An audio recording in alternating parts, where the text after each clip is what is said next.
Well, hello, volatility, my old friend. What we can smell on the dance floors at the moment is one of liquidations playing through, de-risking and degrossing playing through. In a world with a very, very saturated and well-owned and well-loved tech position, you can see that being unwound fairly ferociously. And that's no different from what we're seeing in Japan, where the Nikkei is getting absolutely smashed. And we're seeing the yen, a pillar of strength for some of those short positions, get unwound very, very sharply indeed. Now, we've got earnings coming through thick and fast, and that's having a big impact. We're seeing slower growth, concerns around slower growth, certainly in China, Europe, and also the US manifesting into positioning unwinds. And we're seeing broad volatility, which we discuss in the trade-off today.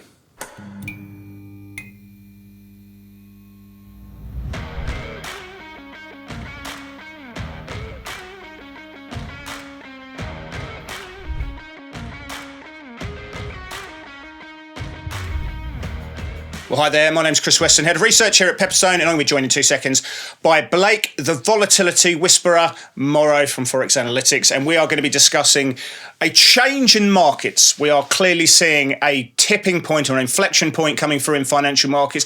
Volatility is rising, and it's rising sharply. Whether it can be sustained, obviously, is another factor, but we are seeing a drawdown coming through in the S&P and the Nasdaq. We are seeing the yen strengthen significantly. Carry is being unwound very, very sharply indeed. The copper price is getting hit. Industrial metals are getting hit. There is a change afoot as we go into an easing cycle from the Federal Reserve.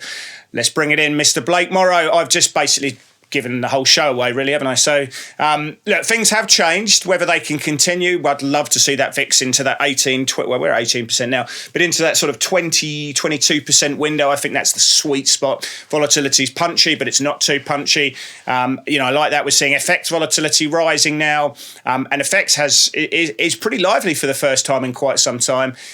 We are seeing fixed income pretty subdued. Actually, volatility in bonds is pretty low, but certainly, when we've got, for me, and I know you swim in the same waters, we've got high volatility in FX, high volatility in indices.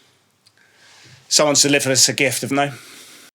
Trader's paradise in the summer. We've been talking about this, Chris, for the last couple of weeks, that volatility was coming out of this triangle. It was I know a lot of people hate it when I look at technical formations and volatility, but the VIX, it was showing it, and I think that we caught it just as it was about ready to take off a couple of weeks back, and it's great. This is a trader's paradise, but we knew it was coming, Chris. It's an election year. It's summer. Liquidity is poor, so volatility is on the rise, and with everybody, I say everybody, lots of people taking holiday this next month.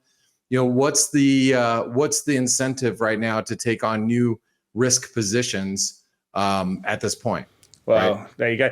Look, I think holidays are for the uncommitted, to be honest. So, especially when markets are moving, dedicate yourself to the markets. I'm joking. Anyway, that's what I'm talking about. Let's go to and take the market's pulse.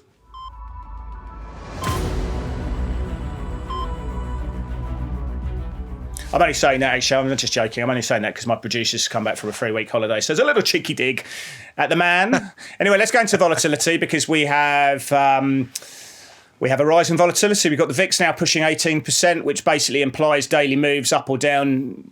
68% level of confidence in the S&P of 1.1%. People have been buying upside calls in VIX futures.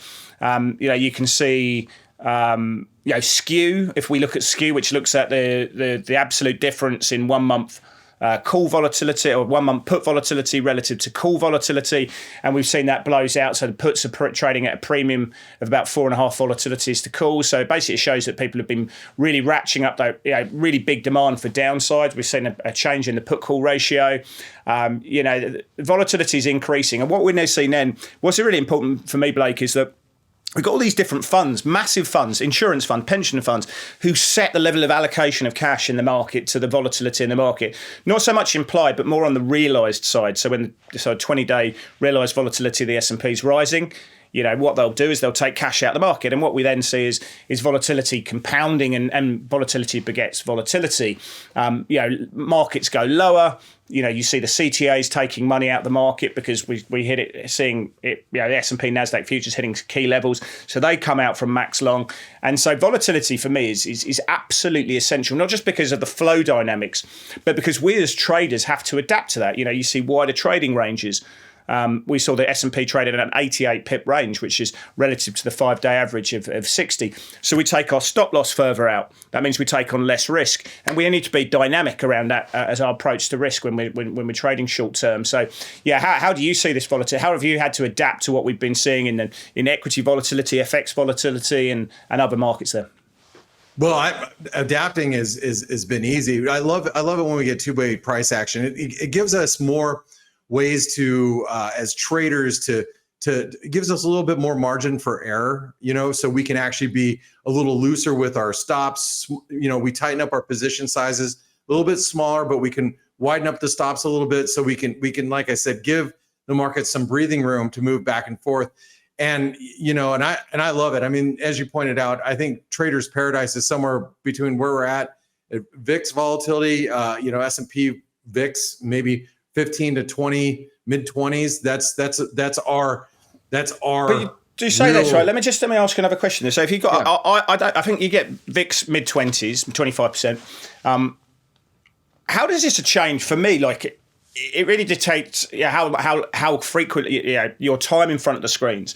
I think if you get above 25% in the VIX, I wouldn't be holding positions necessarily if I couldn't be in front of the screens, because what you do is you get liquidity coming out on top of book, and markets can just move all over the place, and they can have pretty erratic moves. And if you're a swing trader, you don't want to be, and you're holding positions overnight, you can get some pretty violent reactions that you can't react to. So I know stops help you out in that situation, but I think if you get volatility too high, then crazy shit happens in the markets and you get these massive reversals on absolutely no news. So I like it 22% around that kind of level, and FX vols around 8% in the JP Morgan FX vol. And that way that you can, if you're trading swings, trading momentum positions, you can still hold those positions overnight without too much crazy reversals.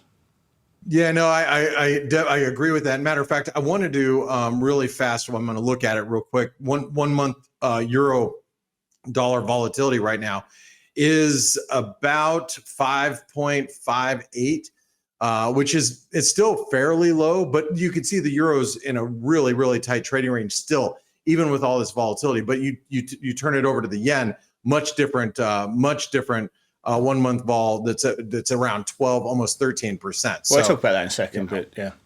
Yeah. Anyway, that brings me to like the next topic, Chris. Is this really a correction that you want to be buying, or is this a correction that you think it still needs to unfold? Like, I believe, and I just was looking at the S&P just to make sure I had my numbers straight. We're still, I would say, about 60 points away just from reaching a 38% retracement in the S&P. Now, I do believe that we're getting to some levels of support. We're at the 50 DMA, but I'm just talking about a 38% retracement since the bottom or the low price in April. That's to the highs. So it's not really that big of a pullback. So I guess the question is to you, do you think this is a bigger correction? And maybe it's all about the volatility. If we see volatility above 22, maybe closer to 25, that correction is going to be more like a bigger, north of 50% correction. Anyway, what's your thoughts here as far as the way that equity markets are moving? Well, I think at the moment it's just flow and positioning that's just driven this, right? So it's a massive crowded position in big tech and AI related names, and people have done about turn. Maybe that's one down to Biden's recent comments about going after Taiwan, Trump and the Vance camp's view on protectionist measures as well. But Alphabet came out with some numbers where we looked at the Q3 capex guidance, and they disappointed. Tesla on the Nasdaq side is had a 12% move to the downside. They didn't give any guidance. The numbers were poor. But next week we get a whole plethora of earnings, and they could be better. But I think what we've seen is just people questioning that position. But what happens is when people start liquidating, the volatility rises. It just builds on itself. So maybe there's a bit more. But look, I think I'll be watching the 50-day moving average on the S&P futures. That's been a really good trend filter. I know we're through there in the Nasdaq futures. So that would need to hold. The IBM's numbers after markets were pretty good. But yeah, I mean, it could go either way. Obviously, it could. But, where's the path of least resistance? That's the question you're asking yourself in this situation. So I wouldn't necessarily be standing in the way and buying right now because you're still catching a falling knife. I'd like to see a bit of buying coming back in and then look to, this idea about buying the dip. No, I don't like that. Buy the rip after the dip is the way you want to play. I think these equity markets, I think, is the good one. Let's just want to go into the carry situation there, Blake, because as volatility's risen, people, we're talking about positioning tech, but positioning short yen has been absolutely insane. MEX yen's been cratered recently. The sell-off started from around, I think it was about the 10th of July, we started to see the yen really build its strength. Obviously, the Ministry of Finance intervening's had a helpful situation, and that seems to have marked the top in dollar yen and other pairs. But now we've seen volatility coming. People have unwound those carry positions, and the yen's been the big beneficiary of this. MEX yen, Brazil yen, Aussie yen, Kiwi yen, they've all had some very, very, very, very sharp, very powerful moves, which I'm sure a lot of viewers have been involved with, but you have as well, and I know you have. Has it gone too far? Are we selling rallies in this? What are you doing? Well, as far as the carry unwind, I'm going to cue you into something that we noticed yesterday before the late day or midday sell-off in equities. We saw the dollar MEX peak its head up above. Now, I watch dollar MEX closer than I watch Mexican yen, but I know the association, obviously, because I'm following the yen separately against other currencies, especially the euro and the Aussie and the Kiwi and Canadian as well. Anyway, we saw the dollar MEX pop its head above 1813, which was a 618 retracement. Once it did that, literally within 15 minutes, the second half of the day, the equity markets in the U.S. at least cratered. Then today, we saw the markets really bottom out, but we saw the dollar MEX top around 1845. So the carry, I believe, has a really big effect. Now, again, I'm watching the Mexican US dollar MEX versus the Mexican peso Japanese yen, but you could be looking basically at the same thing. And I think those carry unwinds, you're seeing the moves in FX literally within maybe about 30 to 45 minutes before you see it reflected everywhere else. And that there's a reason why the FX market is the biggest market in the world and why a lot of people pay very, very close attention to it. Yeah, absolutely. I mean, I think there's more to come, but I wouldn't be chasing down these levels. Got some charts around that at the moment, so I think it does set us up. And I'm going to give you a nice little leeway into this, but certainly with what we've been seeing in the yen, while we've been seeing a big unposition unwind of those shorts, it does set us up very nicely, doesn't it, for next week's BOJ? So take it away, Blake. Yeah, it does. Last night, well, in European trade anyway, there was an article that came out from Reuters about what the BOJ was going to do. It's like a recycled news article that we've seen before about the BOJ's action. But you're seeing, between the BOJ, we had the Bank of Canada cut rates today, and they were pretty dovish. We have the Bank of England next week, and then we have the FOMC, which isn't expected to move on rates at least this month. But, we're starting to see policy divergences. And the one that, sticks out most to us, or at least to me, and I'm sure to you too, Chris, is the BOJ. And I think say it's the RBA. Matter. How can you got to say the RBA? If we get a big CPI number next week, trim mean above 4%, which I don't think it's going to happen, but if we were, the market would say that we're going to get a hike in the August 6th RBA meeting. So, similar situation to the Bank of Japan, but we're already have high, we've got high real policy rates of about nearly 2%. And I mean, but the reversal that we've seen in the Aussie dollar just over the course of the last couple week and a half. I mean, is this the dip that you really want to buy ahead of the RBA? What are your thoughts I wouldn't there? do that because, correlations come and go. We were very correlated in the Aussie dollar to interest rate differentials, one year rates, but it's just now following industrial metals, copper and iron ore futures have been getting absolutely hammered. So the relationship for the Aussie dollar comes and goes. Is it an interest rate correlation, or is it a China proxy? Right now it's a China proxy in that situation. So I think that's interesting. Look, Bill Dudley, the ex-New York Fed president, came out with an article in Bloomberg, which has been passed around the trading floors today. He has been talking about higher for longer in terms of interest rates. And he's now saying that because of the SARM ruling and other factors, that the Fed should cut rates at the July meeting. Of course they won't, and he knows they won't. But he's saying that there's an urgency now for the Fed to cut rates, which I think has spooked the market to an extent because they respect this guy. And the fact that he's coming out and saying that the Fed need to get ahead of the herd because he's seeing things which are not so great. We know that's happening in China and to an extent Europe. But yeah, go and have a look at that article if you haven't seen it already, because I think that has spooked the market to an extent that he's saying the Fed need to act a bit more urgently with those rates. And that's not good for risk. It is not. Anyway, let's go to the setups that matter. It's a setup.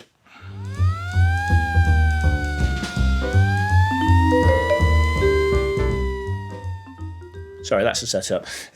Let's start off with the Nasdaq because it's we've seen really big flows playing through there. The way I've seen this is, again, this comes down to flow, and if you see we've broken through the 50-day moving average, which has been an okay trend filter, not so much as what we've been seeing in the S&P futures, but we've broken through that. We've broken through the recent swing low.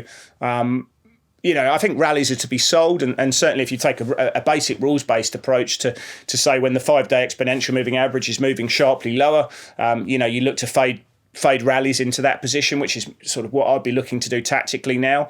But we've got that rising uptrend support that potentially comes in before we get that big horizontal support. So there's some big levels to look on the downside, which may be good for scalpers and people looking to try and take some quick pips out of the market, quick points out of the market.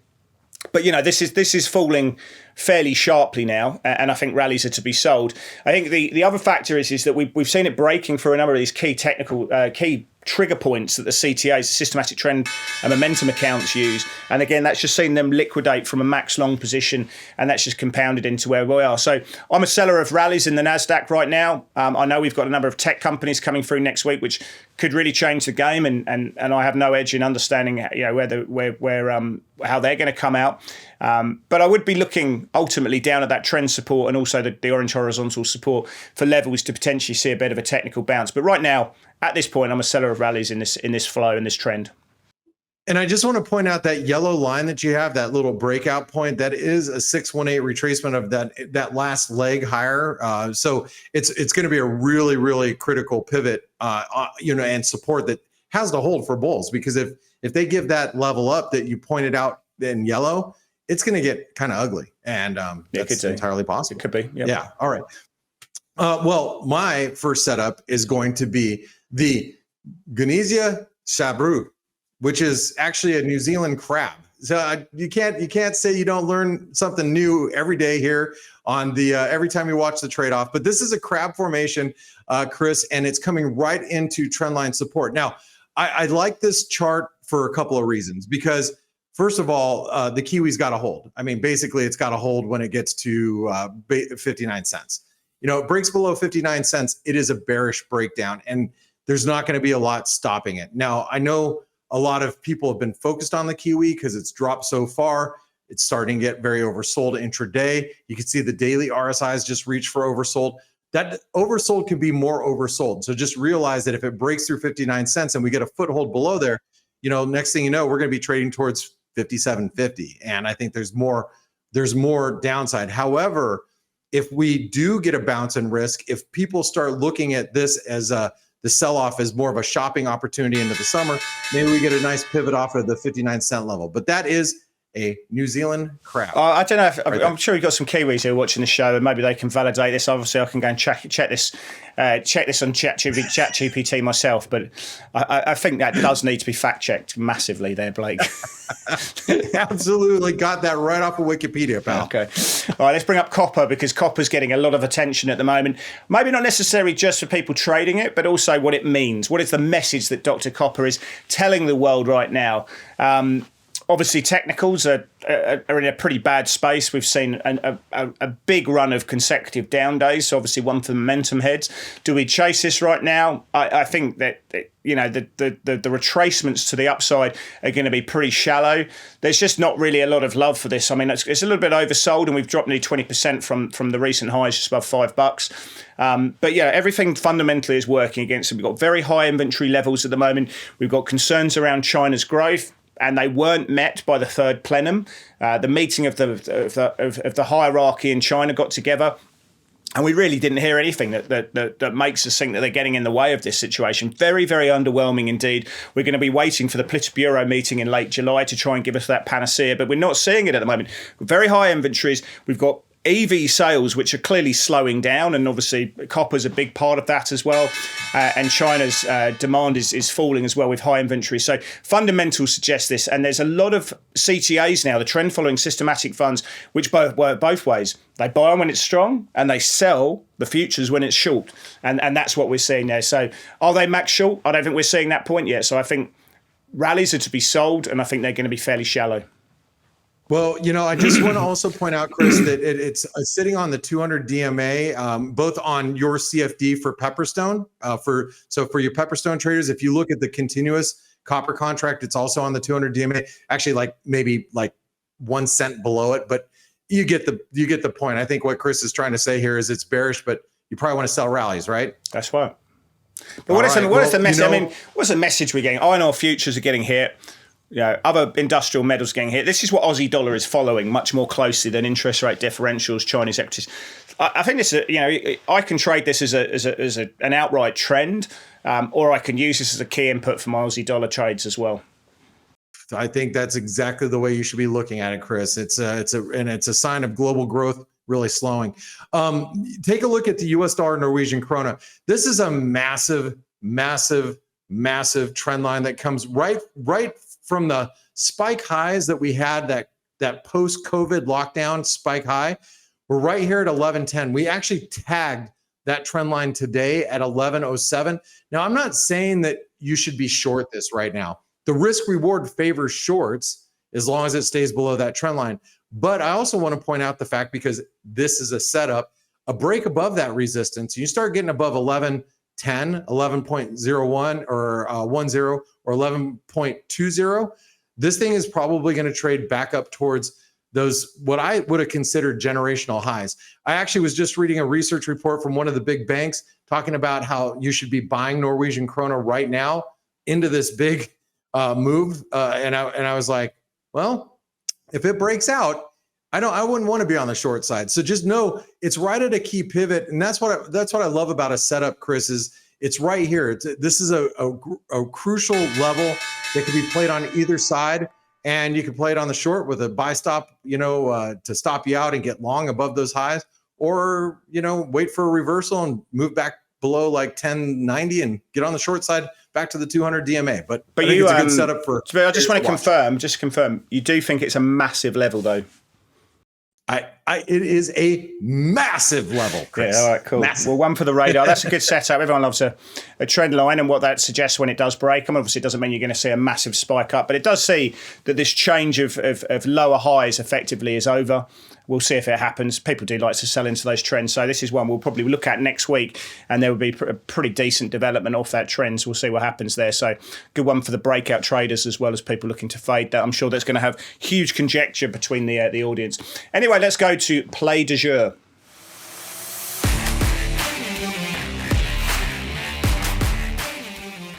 Right, actually, do you know what? I'm going to bring up the Kiwi yen. I know that you looked at it on against the dollar, but I think this is a really interesting one, because when we're looking at the yen plays at the moment, we're seeing huge flows across the board on the yen pairs, and a lot of people now are looking to go short yen as a tactical sort of mean reverting position. But it has been kind of up the elevator, down the elevator in this pair, in this cross, and we've come to grossly oversold conditions now.